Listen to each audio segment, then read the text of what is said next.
zay tanàna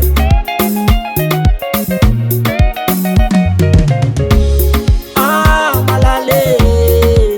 zavatie mandiniky anao fono na dia lavitagny anao zavatie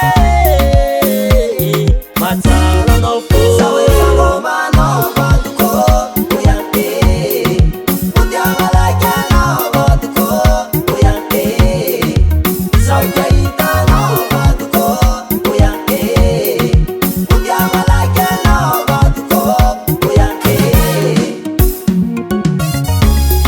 Piasy nataontsika iny vadiko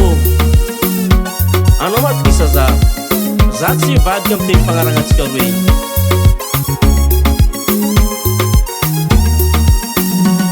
na dia maro ny olo malagny fa tsika tsy saraka na dia maro olo tsy tia fa tsika tsy baraka atodina ndraiky amin'ny bato amilay hoagny zay mafana fô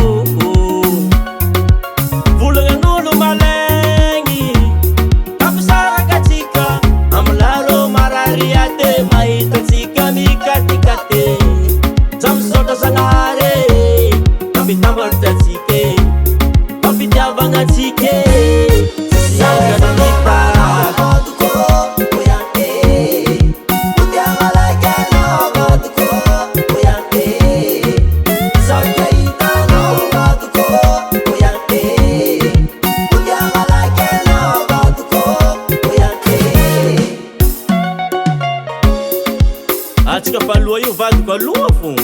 ambilaro magnentsika faro zay teo vadiko